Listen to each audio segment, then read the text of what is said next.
term for it, which is apt, and the word he used was, that's, It's not safe.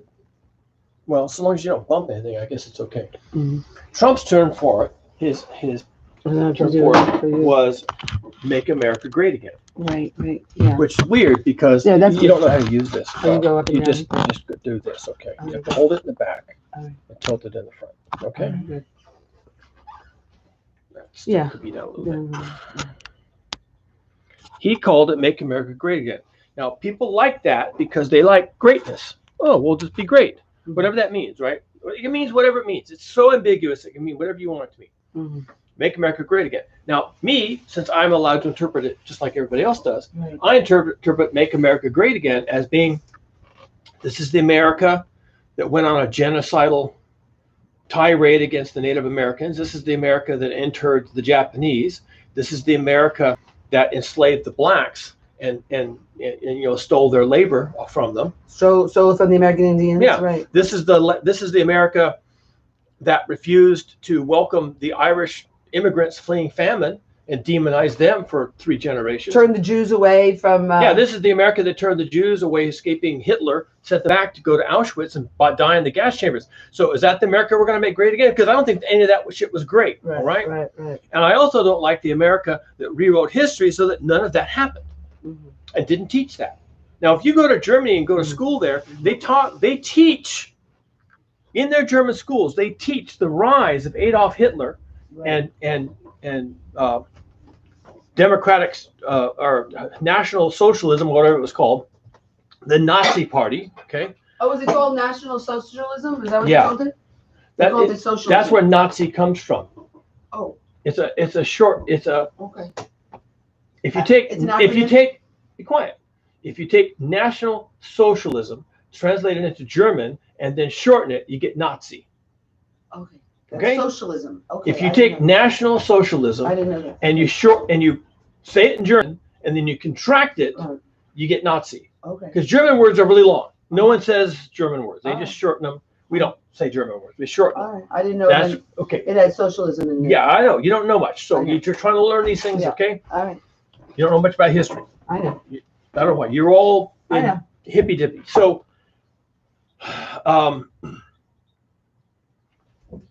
where was I going with all that? Well, my lack of knowledge. You derail you derail me all the time. But not only up until whatever. I didn't do the modern history, and this is part of modern history that I didn't study. But anyway, it doesn't matter. It's the only part that matters. Right. And modern history is the only history that matters. Right. I think I took it up to the Civil War or something. Anyway, they divided in 2 sections. It was their fault. They should have divided into 2 sections. History. What I was saying was that in Germany, in school, they teach the rise of National Socialism, the Nazi Party. Yeah. They teach how the Germans were susceptible to Hitler, and they teach how they recovered from fascism, how Germany rose after the war and recovered itself, and why they don't allow Holocaust denialism, and what did happen at Birkenau and Auschwitz. And the Germans teach this. Right. We, in our schools, don't teach any of the things we did that were wrong. Right. Okay? If you want to learn about the Native American genocide, you have to go find sources for that. It's not taught in the schools. And is that what you're saying? Yeah. And then the other thing that you were saying that was important is that, or we were looking at, is that in England, or the British culture, you can't talk about fringe right-wing extremism and get a lot of airtime, right? Do they control it, that they don't allow that, or where we allow that? No, I'm not British. Right. I don't participate in their media. Yeah. But I know that there are strict controls on what passes through the TV and the media, radio. Because it's government controlled, right? It's government controlled. It's heavily regulated. And we have deregulated our media. We don't regulate anything. Right. We stopped. We used to. That's true. We used to. Right. We had control. Broadcasting of corporations got involved in media and they liked it. And they wanted it the way they wanted it. So getting back to and they know they make more money by stirring people up. The definition of fascism that UMAIR HAQUE is now saying, because what he said was very important. It really stems from economics. When you have economic problems in your society, it breeds Same fascism. as it was in Germany. Yes. Oh, okay, yeah. So, exactly we were defining the term fascism, and you said it was the bundling of government. Okay, first of all, there's Italian fascism, which is where the term arises. There was German fascism, which was modified from that, not Italian. And now there's American fascism. So we call them all the same thing, and they're kind of all heading in the same direction, but they're actually different. If you want to go look at Italian fascism, Mussolini wanted control of the entire state, and so he brought under his umbrella, into his bundle, his fascia, he brought in government, business, military. It was all for him to control. And the Italian corporations, if I recall correctly, actually didn't like it. Right. They actually had their profits and their infrastructure taken from them. Right. And so under fascism in Italy, it was a little bit like communism. They actually lost control of their assets. In Germany, something similar happened. The German state took over business. A lot of the businesses. Now, they didn't actually take them.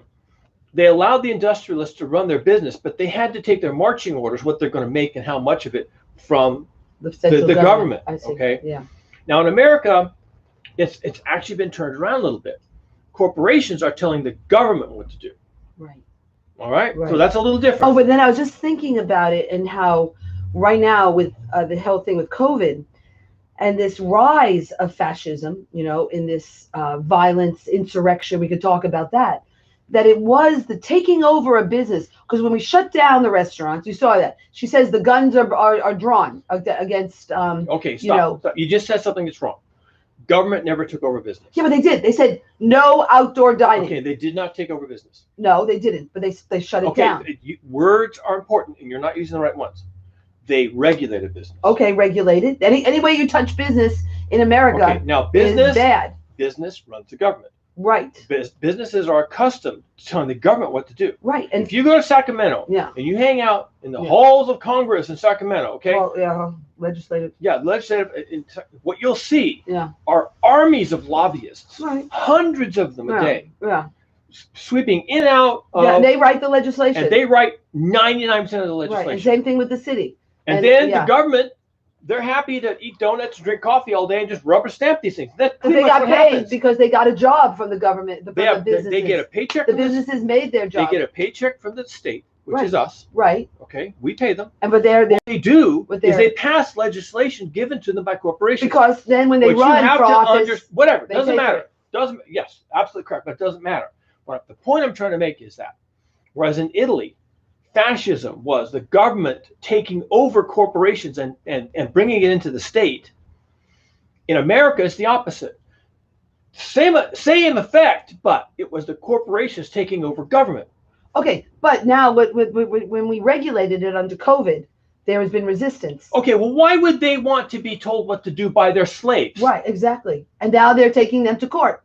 Or they're killing them, or they're kidnapping them, or putting a gun to their head. Why are you telling me what to do? I own you, bitch. Right. Why are you coming back at me and telling me I have to close my restaurant and send my workers home and work remotely? And what? What is wrong with you? Don't you know who your master is? And so they had this uproar from the businesses and the corporations about who is the master. And you saw it happen. Right. And what did Gavin Newsom did? He rolled over. And what they're saying, he said, let's all go back to work. Let's all go back to school. It's all over. There's no pandemic. It never happened. It was all a myth. It was a hoax from China. What's her name? Marjorie Taylor Greene. Marjorie is her first name? Marjorie Taylor Greene. Is she saying we have to resist the tyranny of government, and we have to. But that's a hopeless socialism. That's a hopeless meme. That's just either she's just working with the corporations to try and paint the picture as it's all doublethink, right? George Orwell was right. Either she's just doing the doublethink game, or she's really that stupid. The tyranny is not government. Okay, tyranny is because the government is owned by corporations. Okay, the government can't do anything the corporations don't approve of. Well, but that's not what happened during, now they're fighting back. Okay, but you know why? Do you know why? Right. Because the government has another group of people who, because it was a pandemic, The had some authority. Public health. The public health people and the scientists. Right. And now the government thinks, oh, this isn't in my wheelhouse. So I guess I have to listen to these people. So they listen to them. And those people, the scientists and the researchers, the epidemiologists said, well, you have to make people stay home. You have to wear masks. You have to develop a vaccine, or what it takes the vaccine. We have to separate so these are the each experts other. saying Separate all these, them. Separate them. Social distancing and blah, blah, blah. And so the government was saying, oh, okay. And then corporations came along. And this was really the sequence of events. Corporations came along and said, wait, we didn't tell you to do that. Right. And the government is saying, yeah, but we have these experts. And corporations are saying, we've already repudiated science. The corporations have said, yes. Yeah. We've been spending 50 years repudiating science. Spending a lot of money to convince you that science We've been telling you for 50 years not to listen to science. Not to listen to the science. That's why we could never cure cancer. That's why climate change. We still have climate change. That's why, you know, we never cleaned up our air and our water. That's why people are still dying of lead poisoning in Detroit. Okay? Yeah, economics first. Everything is economics first. Even the county, they said we have a new sustainability. And it deals with economics, environment, economics first. Economics, environment. You know who wrote that sustainability draft? The economics. The Chamber of Commerce. Yeah, right. What they allowed them. They're not doing anything without consulting with businesses. Right. So for Marjorie Taylor Greene to come along and say, oh, the government is so tyrannical and it's costing jobs. Socialism. And, socialism also, it's like, for someone who actually knows how this works. Taking away your freedoms. Someone who knows that we really live in a fascist state where government and corporations are combined and the corporations are actually above the government. It's not an even playing field where they're working together. So you say we already have fascism. We already have corporations dictating to government. Right. You got to pay attention. Okay, so what we're saying is that fascism has already been in place in our. We have been already at least as far as the relationship of government to corporations. And then the police being another force that's under them, and that's another fascist. Well, look what's happening to your police. They're becoming increasingly militarized by corporations. Where do you think they get all those tanks and vests and bombs and things? And then when they deal with when you have a protest, it's the businesses don't protecting want the businesses, protecting they don't want protests. So the business calls the mayor and says, we don't want protests. Get rid of these people on the streets because my customers aren't coming to my restaurant. So they get out there with the rubber bullets and tear gas and hit them over the head and they drag them away. Right, exactly. And so, and that's how we dealt with it. It was under the regime of this fascistic regime. I wouldn't say we. Fascism. Framing is important. That's how corporations dealt with it. Well, the government. I don't consider myself to be working for them. The government, the businesses, and the police. That's the fascistic that's already going on. Yeah, that's fascism. So absolutely, totally by the book definition of fascism. Okay, that's it. Yeah. And we already have it all bundled together. And so when yes, you totally have that right now. So when and that's why it was so easy for the insurrectionists to go to Washington and be thugs and brown shirts. So so when he says going back to normal, this is UMAIR HAQUE, going back to normal, quote unquote, after fascism is the biggest mistake. Like as if fascism just came from the insurrection. No. See, that's the issue. I think he's, unless he corrects himself somewhere in that article, I want to tell you something. He is behind the cause fascism. Like he's saying, there was no cause. There was no little cause. There was no little cause where the fascists were suddenly made fascist. There was nothing that happened that caused fascism on this January the 6th that made those people fascists. They were fascists. Were they fascists? Listen to me. Okay. They were fascists when they voted for Donald Trump. Okay. And why? 4 years ago. Why? Or now even, and wanting him now in 2020. They wanted him in 2020. And they were fighting to get him to be 2020. They were told lies. 2016. Well, I was saying 2016 and now 2020. That's where we brought the insurrection, because he told them that the election was rigged and it's stolen. And that's how tyrants operate.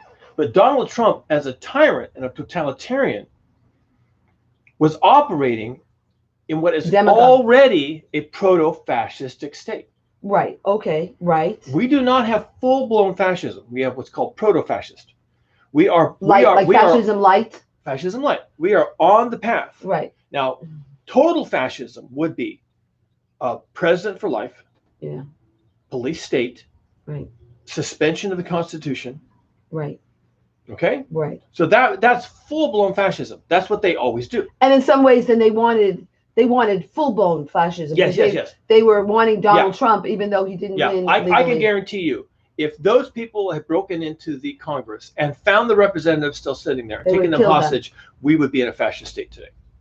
Right. That's what. And they'd be rounding up the intellectuals and the Jews. Right. Nazi Germany 2.0. Right. They would have won. They would have Absolutely. So we would have went from proto-fascism to real demagoguery fascism. Like a demagogue. He was also and if anyone doubts that's what would happen, it's worth repeating that if Donald Trump had sat out there on his platform and told them, storm the Capitol, and they stormed the Capitol, he would have come back and said, oh no, someone stormed the Capitol. We have anarchy now. Oh, woe is me. I'll be the president. I have to suspend the election. I have to suspend the Constitution. Well, they thought he had won anyway. Tears. They thought he had won. So I'm not saying anybody's going to have a problem with it. I'm saying he's going to have to say these words. Right. And then he's going to suspend the Constitution, suspend Congress, have new elections. Oh, but we can't have new elections right away. We need to stabilize the states. So we're going to have new elections in maybe a year. Okay? And in that intervening year, he'd do whatever he wanted, right? He would do in that intervening year. What he would do is purge all of Congress, bring all his buddies in, purge all the state houses of governors, bring all his buddies in. Exactly. He'd set all this up, and in a year, after he's done all that, at the point of a sword, if he has to, right. Okay, then he has his free and fair elections. Right. And guess who gets elected? Donald Trump gets elected. Oh, and by the way, all the states all Republican. Suddenly want to amend the Constitution to make the presidency for life. Right, and so all constitutional amendments pour out of all this stuff. And so all the Republicans, and they're still in charge. We haven't lost them, and they're in the houses. They're everywhere, and that's been the problem. And so we haven't. I have work to do. Okay, I can't do this anymore. All right, 2:00. All right, sweetie. So what it was. 4:00. We have to have this tank. I know. I understand. So not returning to them. He says the prevailing mood in America these days is something like this. Phew, I'm glad that's over. Now, can everyone please go back to normal?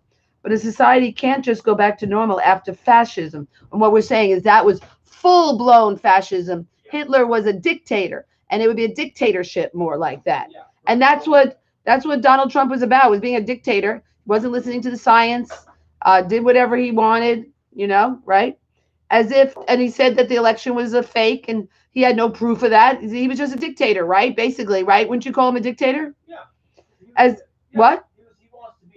He wants to be president. Right.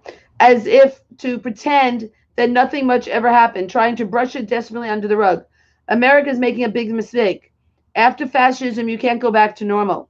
Americans pretend everything's okay. In fact, they're quite good at pretending, but it's not. And they're only fooling themselves. When societies collapse into fascism, it tells us something, that they were broken in three deep and enduring ways: economically, socially, and politically. And that is how fascism came to pass. The old what? Sounds about right. We were broken economically. That's why people are having trouble living and eating and food and COVID and socially. Our families are all broken. We have no safety nets. We're all dying of coronavirus because of the horrible leadership of our dictator. And politically, well, that's the dictatorship. And that is how fascism came to pass. The old normal, in other words, was what paved the way for fascism. The old normal, that they were, when societies collapsed, and we were already in an old normal, that we had a broken economic system. That's true. We have a broken economic system, a broken social system, and a broken political system. Right, we do. Yeah, we do. The old normal, in other words, was what paved the way for fascism.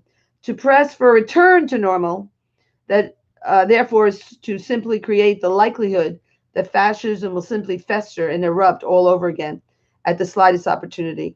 Let's take those one by one, beginning with the first one. Fascism always has an economic trigger. The economy might not be what's loaded in the chamber, but it is always what pulls the trigger. That was true in the textbook case, the Weimar Republic. And what happened in America is it turned into a modern day Weimar Republic. Americans, hey Google, What is the Weimar Republic? Hey Google, turn the volume to 10. Hey Google, what is the Weimar Republic? According to Wikipedia, the Weimar Republic was the German state from 1918 to 1933, as it existed as a federal constitutional republic. The state was officially the German Reich and was also referred to as the German Republic. Hey Google, what happened under the Weimar Republic? On the website history.com, they say, despite its new constitution, the Weimar Republic faced one of Germany's greatest economic challenges, hyperinflation. Thanks to the Treaty of Versailles, Germany's ability to produce revenue-generating coal and iron ore decreased. Hey Google, repeat. Sure. On the website history.com, they say, despite its new constitution, the Weimar Republic faced one of Germany's greatest economic challenges, hyperinflation. Thanks to the Treaty of Versailles, Germany's ability to produce revenue-generating coal and iron ore decreased. Decreased? That's interesting. Yeah. The Weimar Republic was the German state from 1918 to 1933, as it existed as a federal constitutional republic. The state was officially the German Reich and was also referred to as the German Republic. What happened in Weimar Republic refers to the city of Weimar, where the Republic's constituent assembly first took place. In English, the country was usually simply called Germany. The term Weimar Republic did not become common in English until the 1930s.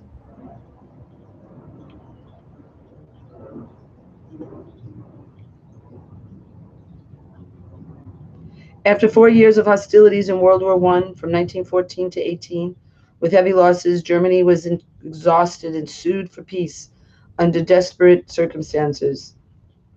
Awareness of imminent defeat sparked revolution, the abdication of Kaiser Wilhelm II, German surrender, and proclamation of the Weimar Republic on 9th of November 1918.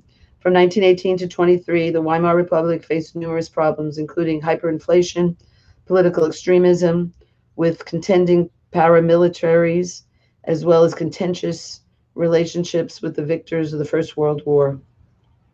From 1924 to 29, the Republic enjoyed relative stability and prosperity. Those years are sometimes called the Golden 20s. The worldwide economic crisis beginning in 29 hit Germany particularly hard.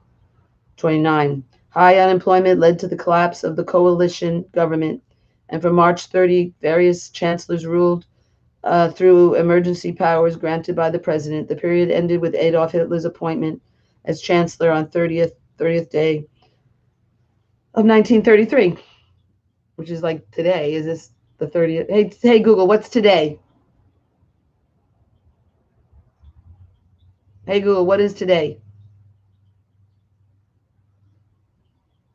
Hey Google, what is today's date? It is Saturday, January 30th, 2021. Right here, right on the date. Did you know that, Kat? What? That today is January 30th? Yeah. Turns out this period ended with Adolf Hitler's, we're talking about the Weimar Republic. It ended with Adolf Hitler's appointment as chancellor on the 30th of January, 1933. Oh, so here's the anniversary of that. Resentment in Germany towards the Treaty of Versailles was strong, especially on the political right, where there was great anger towards those who had signed and submitted to the treaty. What was the Treaty of Versailles? Let's see. I think that was the aftermath of the First World War. Was the most important of the peace treaties that brought World War I to an end. The treaty ended the state of war between Germany and the Allied powers. Yeah, the Treaty of Versailles. Treaty of Peace. Treaty of Versailles. Let's see. Of the many provisions in the treaty, one of the most important and controversial required Germany to accept the responsibility of Germany and her allies for causing all the loss and damage. During the war, the other members of the Central Power signed treaties containing similar articles. Later became known as the War Guilt Clause. The treaty required Germany to disarm, make ample territorial concessions, and pay reparations to certain countries that had formed the Entente powers. In 1921, Total cost of these reparations assessed at 132 billion. Gold marks 31 billion. At the time, economists, notably John Maynard Keynes, a British delegate to the Paris Peace Conference, predicted the treaty was too harsh. A Carthaginian peace, and said the reparations figure was excessive and counterproductive, views that since then have been the subject of ongoing debate by historians and economists. On the other hand, prominent figures on the Allied side, such as French Marshal Ferdinand Foch, criticized the treaty for treating Germany too leniently. Was a compromise that left no one satisfied, and in particular, Germany was neither pacified nor conciliated. That often referred to as the Versailles Conference, only the actual signing of the treaty. First World War. Anyway, so that's it, I guess. I'm making my celery juice. All right, good. Here's my celery juice.